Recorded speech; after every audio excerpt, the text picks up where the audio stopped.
Olá para você que acompanha as redes sociais da Online, está iniciando mais um Papo Saúde. E hoje eu estou aqui com o ortopedista Daniel Nicolodi e vamos bater um papo aí sobre a hérnia de disco, a escoliose e também lesões ligamentares. É depois da vinheta.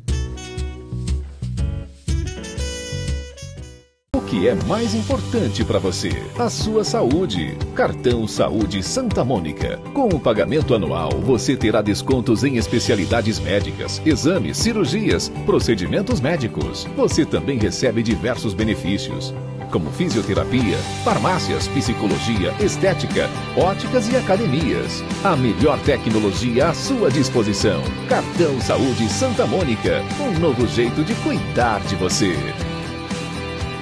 O Santa Mônica conta com tecnologia avançada para tratamento de cálculos urinários, fragmentação por laser, técnica minimamente invasiva, precisa e altamente eficaz no tratamento. O serviço de urologia do Santa Mônica é composto por médicos urologistas e enfermeiros altamente treinados e qualificados. Diagnóstico preciso e padrão de excelência no cuidado com o paciente. Santa Mônica, qualificando sua vida. Médicos responsáveis: Dr. Antônio Todeschini, Dr. Dércio Nonemacher e Dr. Henrique Nonemacher. Centro de Tratamento de Cálculos Urinários. Santa Mônica, na Rua Itália. Fone 3522-0500.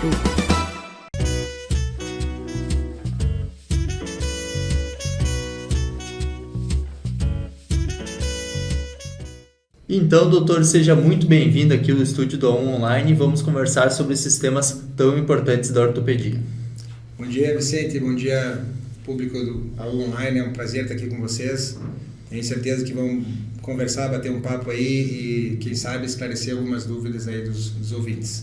Para iniciarmos, então, a nossa conversa, doutor, sobre a hérnia de disco, então, queria que você definisse para o nosso público, primeiramente, o que é hérnia de disco e como ela ocorre, quais as principais causas desse tipo de lesão.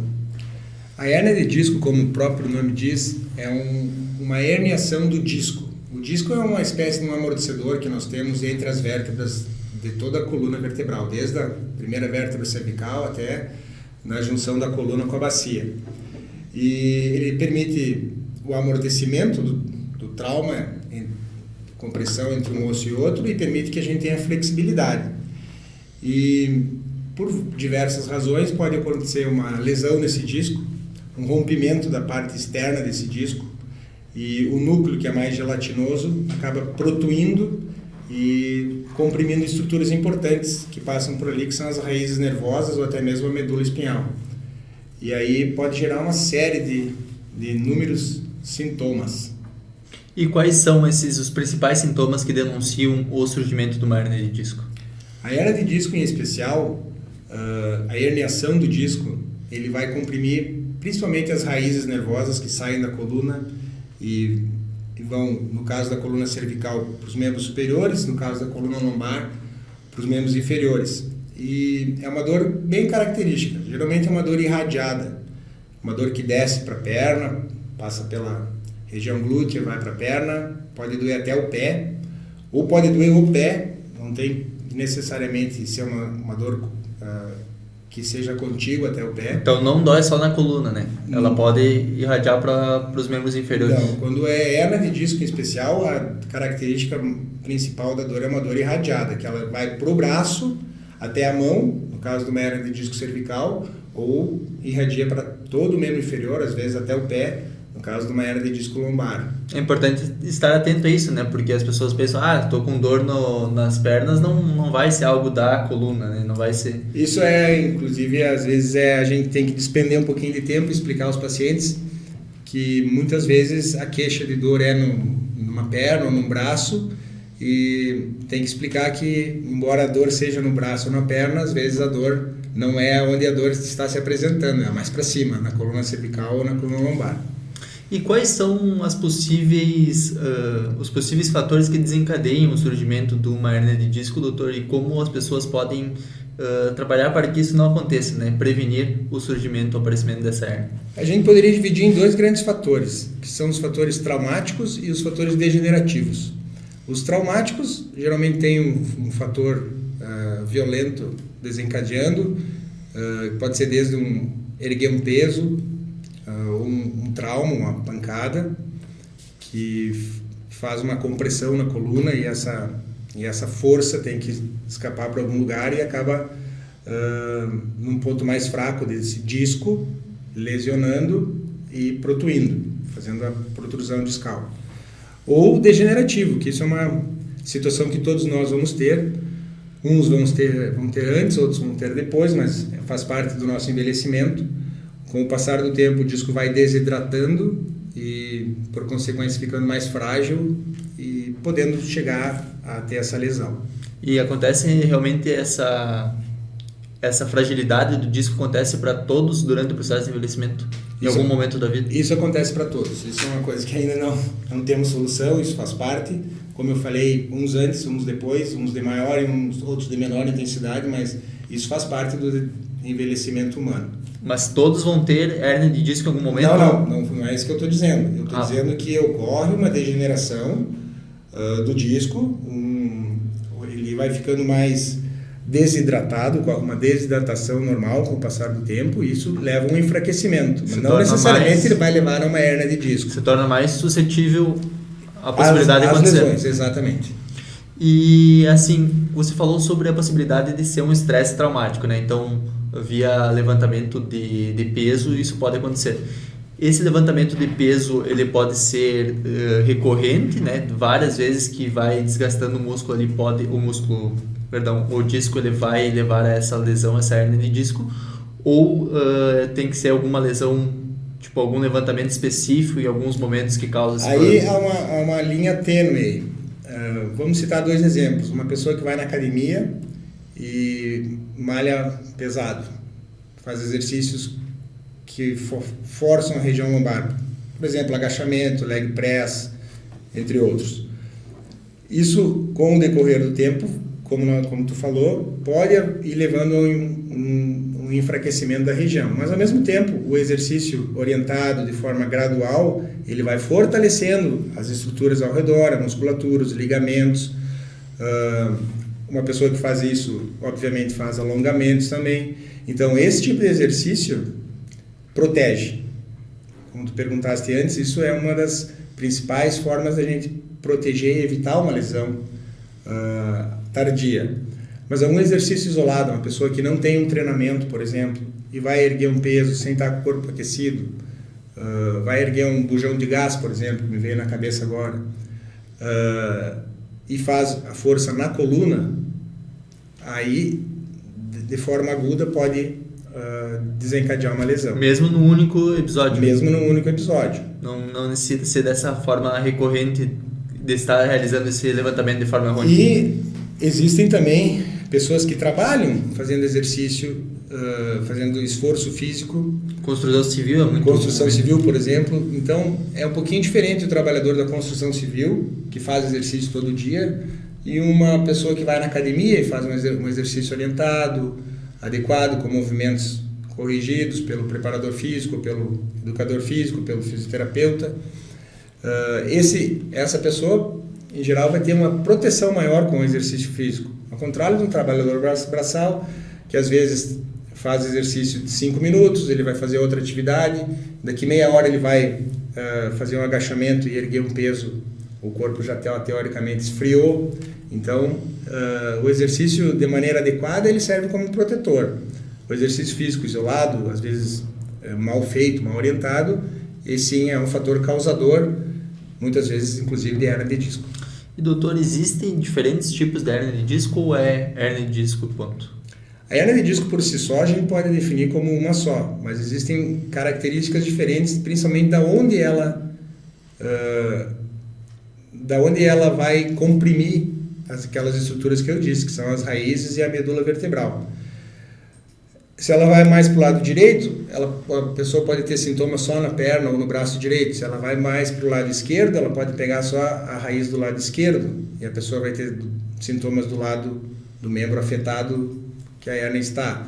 Mas ela pode ser central e comprimir os dois lados, gerando sintomas para os membros superiores ou para os membros inferiores. E quando é necessária uma intervenção cirúrgica para tratar da hérnia de disco? Tem momentos que a própria fisioterapia ou o trabalho de exercício protetor, como você falou, contribuem para a qualidade de vida desse paciente e o alívio dos sintomas, ou a cirurgia acaba sendo necessária na maioria dos casos? A cirurgia, eu sempre digo que assim, é a última opção. A cirurgia é maravilhosa, mas é a última opção.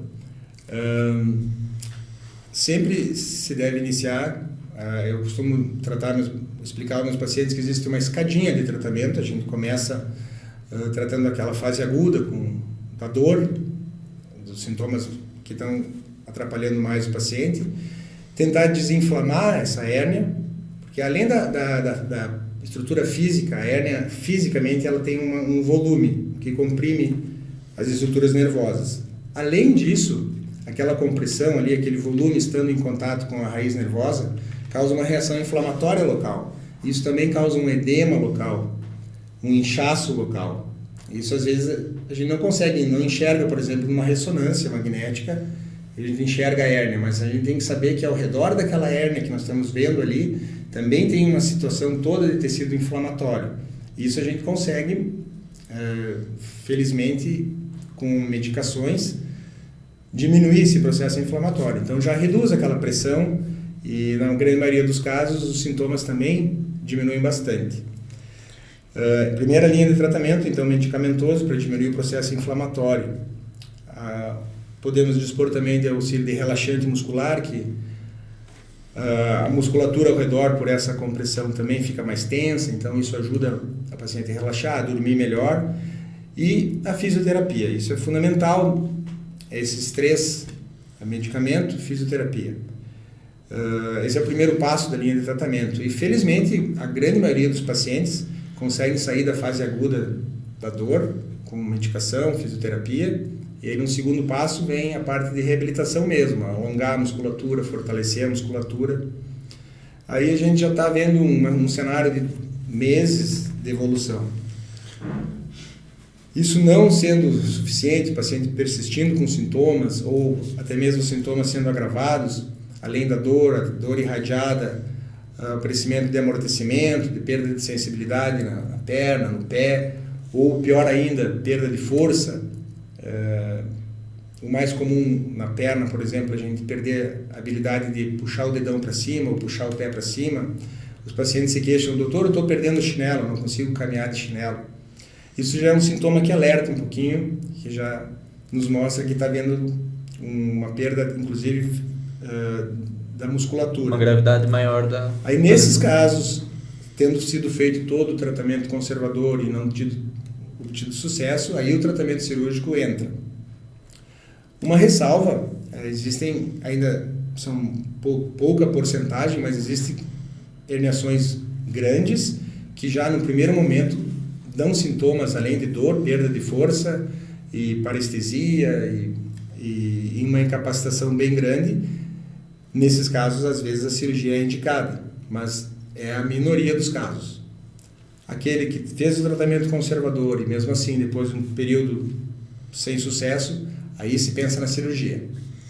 E assim, ainda para encerrar então o assunto da hérnia, você comentou sobre a importância da fisioterapia também nesse início, principalmente no início do tratamento, caso também para evitar um possível processo cirúrgico. Então, além da fisioterapia, tem muitas pessoas que têm a hérnia e têm receio de praticar atividade física por causa dos problemas que podem causar, né, de agravar essa lesão e tudo mais. Quem tem hérnia de disco pode praticar atividade física, exercícios físicos, seja aeróbicos ou treinamento de força? Como é que seriam as especificidades para essas pessoas? É difícil de responder essa pergunta para todos os pacientes. Cada paciente, cada hérnia tem uma característica. Mas de uma maneira geral, eu diria que sim. Obviamente que existem adequações para cada caso. Um paciente com uma hérnia, com uma hérnia extrusa, com sintomas de dor, diminuição de força, não vai fazer um leg press na academia, não vai fazer agachamento na academia, mas ele pode praticar exercícios no momento adequado, atividade aeróbica, andar de bicicleta, caminhar, nadar, membros superiores, enfim. Então, respondendo a tua pergunta, paciente com hérnia pode fazer exercício? De maneira geral, sim, mas tem que ser adequado a cada caso. Então, por isso a importância de estar junto com um profissional, né? Um fisioterapeuta, Sem dúvida, um educador físico. o auxílio profissional, tanto do preparador, do educador físico, quanto do fisioterapeuta, é fundamental. Para que consiga transformar aquilo numa situação que ele consiga fazer as atividades que deseja e evitar que aquilo se piore ou se agrave ainda mais. No caso, então, para realmente melhorar a qualidade de vida e não fazer o processo oposto. Exatamente, isso aí. E agora, então, saindo um pouco da hérnia de disco, trazendo um outro problema ortopédico que é muito comum e as pessoas se queixam bastante, né, das dores, dos problemas que isso causa, a escoliose, doutor. O que seria a escoliose e quais os principais sintomas desse problema? Essa também é uma pergunta bem ampla e a gente tem que classificar o que é a escoliose patológica e o que não é. Às vezes a gente recebe no consultório, principalmente mães com pacientes adolescentes que fizeram um raio-x por qualquer outro motivo, por um problema, por exemplo, respiratório, e fizeram raio-x de pulmão e vem lá no laudo do raio-x escoliose. E isso causa uma certa medo, né? Vamos ver o que é isso. Então é difícil encontrar uma pessoa com a coluna absolutamente retinha. Algum grau de escoliose, que é o desvio lateral da coluna, é considerado normal. 5, 10 graus de escoliose não chega a ser problema. E não é, por mais que o paciente tenha essa escoliose mínima e tenha dor nas costas, não é a escoliose em si que está causando a dor. Mas é preciso avaliar e saber que não tem nenhum outro fator causando o coadjuvante aí. Mas escoliose em si, você me perguntou, é o desvio lateral da coluna. E dependendo a angulação, isso sim pode trazer problemas. Inclusive, desde defeitos estéticos, deformidades estéticas e funcionais, porque acaba sobrecarregando um segmento do corpo e poupando o outro, e isso ao longo do tempo acaba trazendo dor no primeiro momento e seguinte, até inclusive desgaste prematuro de algumas articulações. E como você comentou, né, que a curvatura lateral da coluna, em alguns casos, ela vai ser patológica, em outros, quando a angulação for pequena, não é um problema realmente que precise de intervenção. Como diagnosticar quando a escoliose é patológica e quais os principais sinais, né, os sintomas dessa condição? A gente divide em escoliose da criança, do adolescente e escoliose do adulto. A escoliose da criança e do adolescente é bem mais fácil de ser diagnosticada e bem mais fácil de ser tratada. E muitas vezes a gente consegue corrigir. Enquanto a pessoa ainda está na fase de crescimento, dependendo do grau, começa com fisioterapia, exercícios para reforço muscular e alongamento da musculatura, ou até mesmo uso de órteses, coletes. Assim como o aparelho dentário, enquanto tem desenvolvimento, a gente consegue corrigir. Depois da fase adulta, ou do final da adolescência em diante, a fisioterapia consegue melhorar, mas não tem grandes resultados naquela escoliose, naquela deformidade que já está fixa. E dependendo da gravidade dos sintomas, do anseio do paciente, às vezes o tratamento cirúrgico também é indicado. E aí sim, com a cirurgia, consegue corrigir a angulação que for necessário. E há riscos em procedimentos cirúrgicos da escoliose específica? Toda cirurgia tem riscos, né? Então tem que se colocar na balança o que se vale a pena ou não. Volto a dizer, tudo depende de quanto que o paciente está sofrendo, desde a questão psíquica, se aquilo tem aquela deformidade incomoda muito ele, ao ponto às vezes dele ficar desconfortável de andar sem camisa no clube, ou se tudo isso está incomodando tanto assim ao ponto de fazer uma cirurgia, toda cirurgia tem risco, mas a cirurgia, desde que bem planejada, com as avaliações necessárias, os exames necessários, é indicada e os pacientes ficam satisfeitos na enorme maioria das vezes. E você comentou, né, da questão estética, né, até das pessoas se sentirem desconfortáveis, às vezes por estar andando sem camisa. Quais seriam esses prejuízos estéticos que a escoliose gera nos pacientes? É aquilo que eu comentei anteriormente. A sobrecarga, o desvio do eixo da coluna pode levar à sobrecarga de uma estrutura, de um lado do corpo, de um quadril, por exemplo, de um joelho. E é aquilo que o ombro fica maior que o outro, né? E isso ao longo do tempo pode trazer um desgaste prematuro. Escolioses muito avançadas, muito sérias, aí podem trazer mais problemas, como inclusive dificuldade respiratória, compressão no pulmão. Mas são casos, felizmente, mais raros e pouco, a gente se encontra pouco no dia a dia. E ela, então, costuma ser desenvolvida ainda no período da infância e adolescência? Sim. A escoliose, ela começa no período da adolescência. Então, ninguém tem escoliose a partir da fase adulta, ou é mais raro? Não, também pode acontecer. Também pode acontecer por defeitos ao longo do tempo, por traumas, por fratura. Também pode acontecer, mas normalmente a gente começa a observar na adolescência. E você comentou dos traumas, das fraturas. Quais são as principais causas? Ela tem também um peso genético ou de onde vem a escoliose? A escoliose por fraturas podem levar a um desvio da coluna, tanto no sentido lateral, escoliose, quanto no sentido anteroposterior, lordose e cifose. Então, aí tem que ver como é a fratura, se foi só a lesão óssea, se teve algumas outras estruturas envolvidas, nervosa, se comprometeu o movimento, sensibilidade, e tratar a fratura em si. Tratando a fratura, teoricamente corrigiu a deformidade. E a questão postural, ela pode interferir no processo de desenvolvimento dessa escoliose patológica? Pode, inclusive no adolescente também. Vícios de postura pode, ao longo do tempo, sim, corrigir, levar a uma deformidade. E aí, nessa fase, que o tratamento consegue evitar que se evolua o problema e corrigir isso. Geralmente com exercício, com alongamento, com reforço da musculatura posterior, a gente consegue ter uma postura mais ergonômica, evitando chegar ao desenvolvimento de desvios. Tanto a escoliose como você comentou a lordose e a cifose patológica. Cifose é aquela do adolescente novo que está sempre no celular, né? Sempre nessa posição, sentado em qualquer lugar. Que comumente a gente chama de corcunda, né?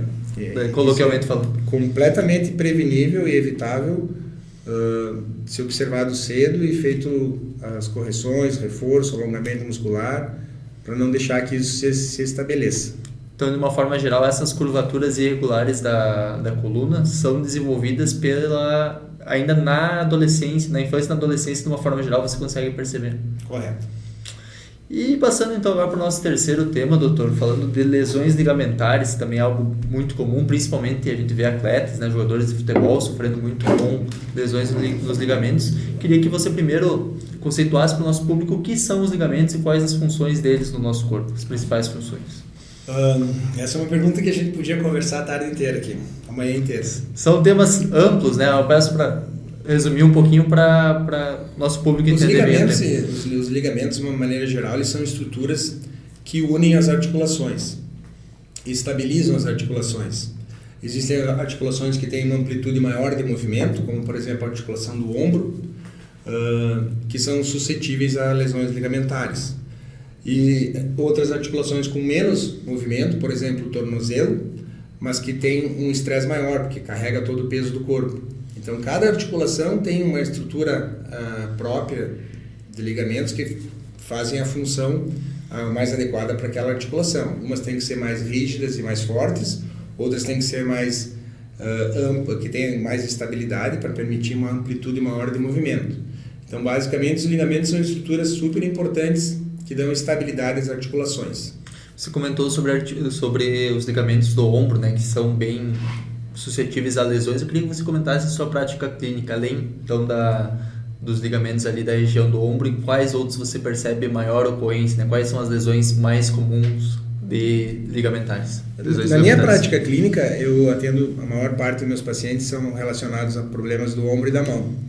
E no ombro a gente tem duas grandes causas de lesões ligamentares, que são aquelas relacionadas ao trauma e aquelas que o paciente já nasceu com uma hiperfrouxidão ligamentar, com o ligamento um pouquinho mais frouxo, e aí tem um movimento maior da articulação.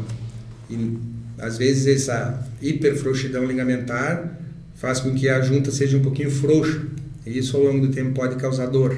Normalmente nesses casos é nos dois lados, nos dois ombros. A pessoa tem uma mobilidade maior, ela consegue facilmente coçar as costas, por exemplo. Vem de uma condição genética. É uma condição genética. 10% das pessoas têm hiperfrouxidão ligamentar, mas algumas pessoas têm essa hiperfrouxidão um pouquinho maior. E isso pode causar desconforto e dor nas articulações. E o outro grupo de pessoas é que tiveram um trauma. Naquela articulação, que passou do limite da força do ligamento e acaba rompendo esses ligamentos, fazendo com que a articulação também perca a estabilidade. E o paciente sente aquela articulação frouxa.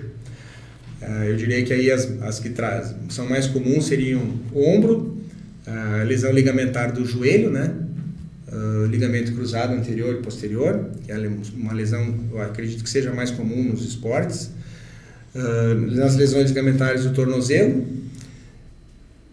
e nas lesões ligamentares relacionadas ao trauma também, comumente a gente encontra lesões ligamentares no punho e na mão. E se tratando assim dos sintomas em si, quais são os sintomas típicos de uma lesão ligamentar e como diagnosticar? Não, é um problema de ligamento. Quando a lesão é aguda, for uma lesão traumática aguda, o principal sintoma vai ser dor e incapacidade de movimentar normalmente aquela articulação. Passando um tempo, o sintoma que vai incomodar o paciente é a instabilidade, vai sentir aquela junta frouxa. Uma lesão ligamentar do polegar vai incapacitar o paciente de fazer um movimento que nem esse, por exemplo, de pegar a xícara. Quando ele fazer isso, o polegar não vai ter a força para segurar o objeto. Então, o ligamento estando roto, estando rompido, faz com que a articulação fique frouxa. No joelho é a sensação de falseio, que não tem firmeza, subir e descer uma escada, sente que o joelho sai fora do lugar. No ombro, da mesma forma, vai pegar o cinto de segurança, movimentos que exigem o máximo de amplitude da articulação, ele sente que vai sair fora do lugar. Então, a sensação de falseio, de instabilidade, é a característica de lesão ligamentar crônica. E de uma forma geral, claro que cada ligamento vai ter a sua especificidade, mas quais são as opções de tratamento disponíveis e quando é necessário também uma intervenção cirúrgica? Eu volto a dizer também que a gente sempre tenta tratamento conservador, primeiramente com analgesia, desinflamando essa região, se teve um trauma, e reforço das estruturas. Às vezes é preciso imobilização, alguns ligamentos cicatrizam sozinho, como por exemplo o tornozelo, como por exemplo o ligamento colateral do joelho, eles cicatrizam sozinho, porque são de estrutura extra-articulares, são fora da articulação, e você tratando com medicação e repouso, consegue uma reabilitação total. Alguns outros ligamentos, por exemplo, como um ligamentozinho que a gente tem lá dentro do ombro, chamado de o ligamento do joelho, por exemplo, os ligamentos cruzados, eles são dentro da articulação, eles não cicatrizam. Então, o tratamento existe conservador também, reforçando a musculatura, fazendo com que a musculatura fique mais forte, às vezes a gente consegue ter uma estabilidade. Senão, tem que ser reconstruído cirurgicamente. No ombro tem um ligamento, uma estrutura cartilaginosa lá dentro também, chamada de labrum, que quando ele é rompido, ele não consegue cicatrizar. Então, a gente inicia o tratamento conservador, reforçando a musculatura de toda a cintura escapular. Muitas vezes, felizmente, isso é suficiente e o paciente volta a ter uma vida normal. Mas, às vezes, isso não é suficiente e aí precisa cirurgicamente ir lá dentro e reparar, fazer uma sutura nessa estrutura chamada de labrum, dando estabilidade de novo à articulação, permitindo movimento, esportes e vida normal. E para encerrarmos então, doutor, quais seriam as consequências a longo prazo de uma lesão ligamentar tratada de forma equivocada? Tratado de forma equivocada, eu imagino que o paciente, desde o início do tratamento, ele está tendo perda de função, desconforto e Quando eu falo, na verdade, tratar de forma inadequada, não digo nem só da questão dos profissionais envolvidos, mas também do próprio comprometimento do paciente, né? Entendi. Em realizar aquilo que precisa ser feito, a fisioterapia, ou até de buscar o profissional. O primeiro ponto negativo é a perda de tempo. Ele ficou esse tempo todo aí tratando sozinho ou com auxílio de alguém, colocando gelo. E ele perdeu esse tempo que podia ter sido aproveitado na reabilitação. Mas a longo prazo, uma lesão ligamentar vai trazer degradação para a articulação. Uma articulação que não tá certinho, que anda desencontrada, que nem uma peça do motor do carro, esse movimento não natural leva a um desgaste da superfície que recobre as duas partes dessa articulação, que é de cartilagem, e vai haver um desgaste, pode gerar artrose. Um desgaste ósseo. Um desgaste ósseo da articulação, que geralmente é um problema um pouquinho mais difícil de se remediar, mas tem remédio. Por isso, então, fica aí a importância das pessoas sempre perceberem esses sinais, esses sintomas que você comentou e procurar um profissional, né? Procurar um ortopedista. Eu digo que sempre Deus fez essa máquina, que é o nosso corpo humano, de forma maravilhosa. E o primeiro sintoma que alguma coisa não está certa é a dor. A dor, a limitação funcional. Então, isso tem que servir de alerta. Opa, não é errado tentar começar o tratamento em casa, com nenhuma medida heróica, mas repouso, gelo, uso do anti-inflamatório. Mas passou 2, 3 dias, procura um profissional especializado da área, que sem dúvida vai ser um caminho mais rápido para voltar ao normal, todas as atividades físicas, de labor, de lazer. E com certeza a importância também desse trabalho que se torna multidisciplinar, né? Com a atuação do médico, né? Do ortopedista, também o trabalho fisioterápico, que tem uma grande importância, e quem tem condições também o trabalho do educador físico pode ajudar muito nesse processo. Eu acho que é um timaço. Nenhuma especialidade sozinha consegue o resultado tão bom se agirmos em parceria, conversando.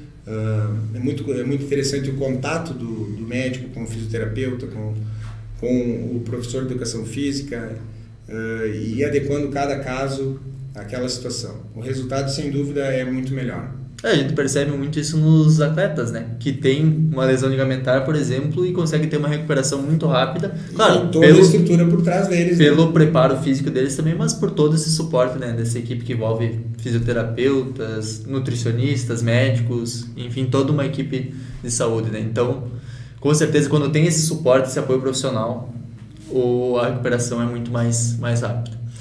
Então eu agradeço muito ao Dr. Daniel, que esteve aqui conosco, compartilhou todas essas informações, que com certeza serão de grande valia para vocês que nos acompanham, e fiquem atentos, né? Essas são algumas condições ortopédicas, né, que o doutor trabalha, que ele trata no seu dia a dia, e com certeza tem muitas outras, né? Teria assunto aí para a gente falar muito tempo, mas resolvemos abordar essas, que são lesões comuns e que vocês podem utilizar essas informações para conseguir ter uma maior prevenção e ficar atentos aos possíveis sintomas que elas desencadeiam. Muito obrigado novamente, doutor, pela sua presença. Eu que te agradeço, Vicente, agradeço a todo o teu público aí. É um prazer estar aqui contigo, tendo dúvidas, e vamos ver o backup da audiência aí, a gente fica à disposição. É um prazer estar aqui com vocês. Muito obrigado pela presença de vocês, e inclusive sugestões para próximos programas vocês podem deixar aí, que a gente vai sempre buscando ler e interagir com vocês durante a nossa programação. Muito obrigado pela presença e até mais.